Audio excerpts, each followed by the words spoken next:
Bonjour, mon nom est France Poirier, je suis chef de pupitre au journal Le Nord et nous sommes à l'Univers Café à Saint-Jérôme, en compagnie de M. Marc Boursier, député candidat du Parti québécois dans la circonscription de Saint-Jérôme. Bonjour. Bonjour, M. Boursier. Alors, dans le cadre de la campagne électorale, nous voulons connaître le point de vue des candidats en matière d'environnement, de santé, d'économie et d'éducation. Parlons environnement. Si vous aviez une seule chose à changer, quelle serait-elle? Bien, il faut absolument lier l'environnement au transport. Pour moi, les deux, dans l'objectif que je veux avoir pour régler des choses à Saint-Jérôme, il faut parler de la congestion sur la 15. Je pense que les routes, en particulier la 15, puis les routes de la région, sont victimes justement de congestion routière. Puis quiconque se promène sur la 15 là, vient enrager autant aux alentours de la 640 vis-à-vis Mirabel, mais aussi à Saint-Jérôme. Les fins de semaine, je suis bien placé pour le voir, où il y a un engorgement au niveau de la jonction à La Fontaine qui se dirige vers le nord et de la 117. Alors, c'est sûr que passer moins de temps dans le trafic, c'est l'objectif, parce qu'on perd beaucoup de temps, mais notre économie en souffre également, on perd beaucoup d'argent. Alors, c'est sûr que le gouvernement du Parti québécois, dont je fais partie, s'engage à investir massivement dans les transports, mais surtout dans la lutte contre la congestion routière et l'électrification des transports. On se parlait d'environnement, alors c'est sûr que c'est des emplois qu'on crée, on a une expertise, et c'est une des plus grandes offensives de l'histoire, puis c'est drôle parce que ça a lieu dans les Laurentides, c'est une région qui est en constante évolution, et le monde aime ça venir à Saint-Jérôme et dans les Laurentides. Un des points, je trouve, qui pourrait être très important, c'est commençant quelque part pour l'électrification des transports, l'environnement, c'est d'électrifier 100% des autobus scolaires d'ici 2030. Il y en a 1000. Et évidemment, ces autobus-là sont fabriqués à Saint-Jérôme, chez nous, avec notre expertise. Et évidemment, c'est une des choses qu'il faut considérer. Je reviendrai plus tard là-dessus. Mais l'autre chose dont on pourrait utiliser pour la congestion routière, c'est des incitatifs financiers pour le covoiturage.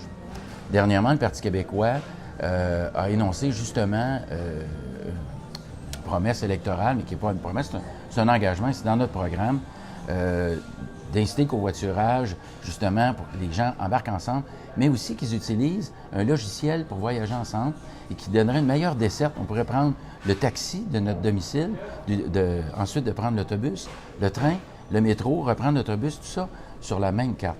Et ça enlèverait 10 des véhicules sur nos routes. Et c'est sûr que ça affecterait sûrement la congestion dans les Laurentides. Dernièrement, vous nous avez entendu parler aussi du petit train du Nord électrique, qui est en bordure de la piste cyclable. C'est un monorail, c'est une technologie québécoise qui est partout dans le monde, qui relie les villes aux villages, évidemment, et aux régions. Donc, cette technologie-là pourra être utilisée à Saint-Jérôme, et de Saint-Jérôme à Piémont-Saint-Sauveur, en passant par Prévost. Et ça serait un bureau de projet qui serait implanté dès le premier mandat, bureau de projet, qui pourrait implanter cette technologie-là. Des départs plus nombreux du train et des incitatifs financiers pour des véhicules électriques, d'ailleurs que les autres partis, dont la CAQ veut enlever, les incitatifs financiers à l'achat de véhicules électriques, qui représentent 25 des ventes des concessionnaires. Et bien sûr, une loi zéro émission avec plus de dents, et des bornes, des subventions aux bornes de recharge à domicile. Alors, vous avez répondu à la deuxième question Oui. qui dit qu'est-ce que vous metteriez en place pour changer Oui. ces choses. Au niveau de la santé, si vous aviez une chose que vous souhaiteriez changer, ce serait laquelle? Écoutez, c'est d'offrir plus de services aux gens de Saint-Jérôme.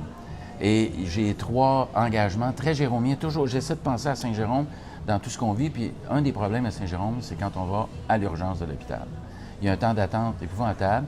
Et comme je le soulignais lors de mes questions à l'Assemblée nationale et souvent avec des collègues, c'est le pire temps d'attente du monde occidental. Et c'est vrai, on a fait les calculs et oui. Et c'est pas parce que les gens qui travaillent là ne sont pas bons, c'est pas vrai. Quand on passe dans le système et on finit par se faire soigner, c'est correct. Alors moi, je veux aménager une mini-urgence au centre Youville qui va opérer 24 heures sur 24, 7 jours sur 7. Une mini-urgence, c'est pas un grand local, mais avec des infirmières praticiennes spécialisées, des super infirmières, qui soigneraient les gens qui ont des cas mineurs. On appelle ça des P4, P5.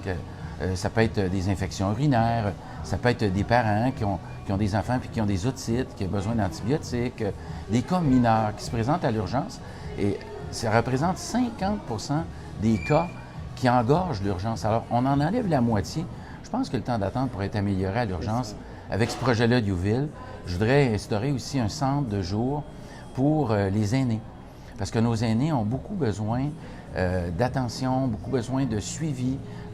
Écoutez, on parle de sortir de l'isolement, de tisser des liens entre eux, mais aussi de stimuler la mémoire, améliorer leurs conditions physiques, les fonctions mentales et tout ça. Alors, un centre de jour pour aînés, il n'y en a pas. Alors, on pourrait en avoir un. Un bel exemple de ça, et que je veux maintenir à Saint-Jérôme, c'est l'atelier des aînés, qui est devant l'école Saint-Joseph. C'est un bel endroit. Ils sont 300 là, aînés à se regrouper, à faire des activités ensemble. C'est beau de les voir aller. Et ils sont contents de se revoir. Il faut maintenir ce centre-là. À titre d'exemple, il y a beaucoup de centres des aînés dans Saint-Jérôme.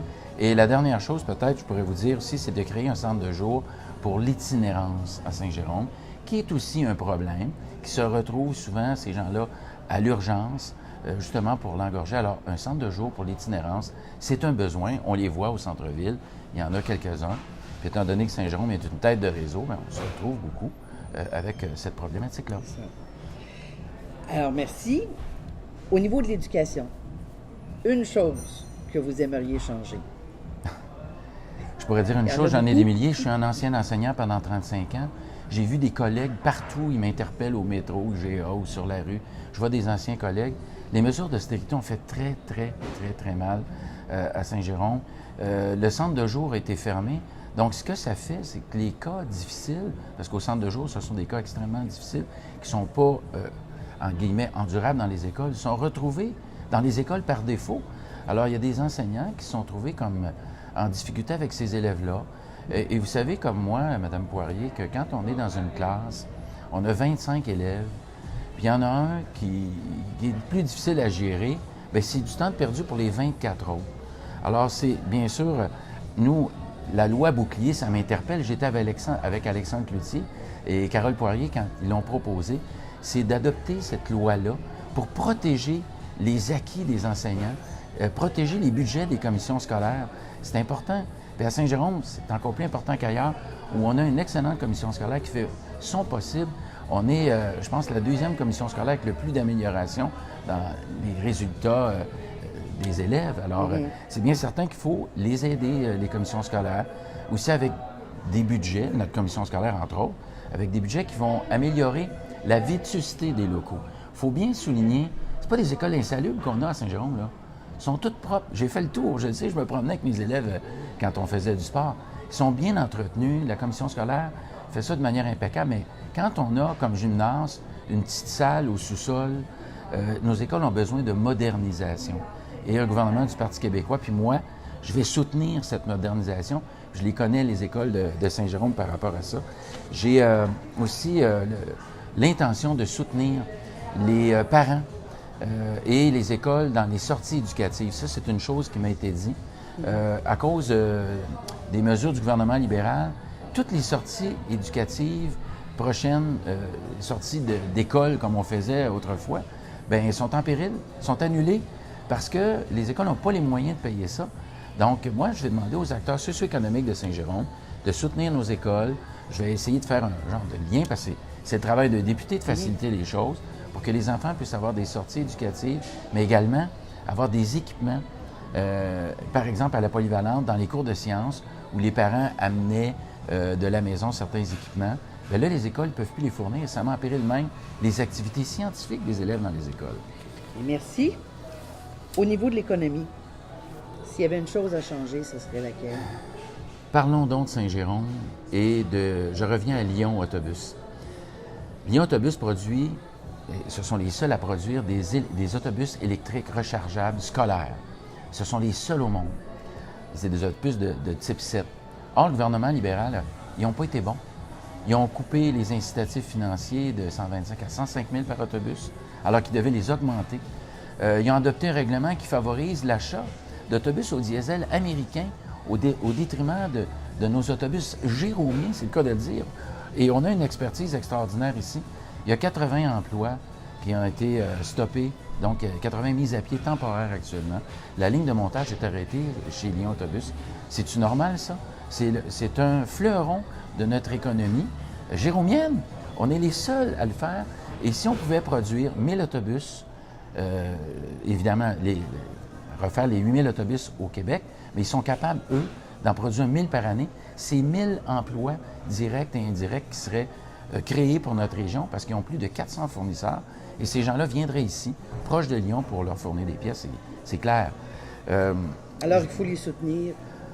C'est majeur. Ça, et Lyon, là, pour moi, c'est le centre de toute l'économie future de Saint-Jérôme parce qu'on sait que la commission scolaire, le cégep et bientôt l'UQO vont avoir des cours en relation avec ça, là, des cours justement en électrification des transports. Là, le gouvernement libéral était bien fier d'en parler. Là. Il allait à New York, il allait en Californie. Mais c'est eux-mêmes qui ont provoqué l'arrêt de la ligne de montage de nos autobus électriques.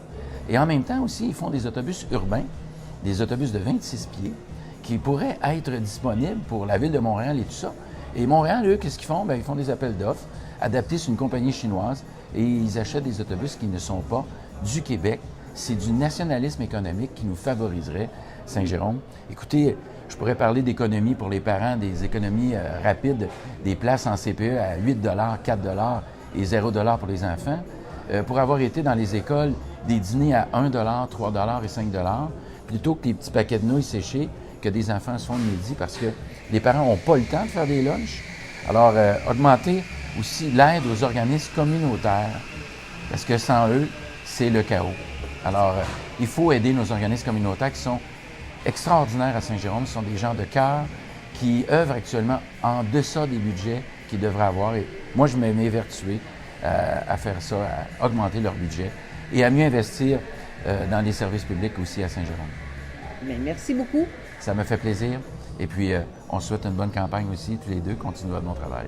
Merci.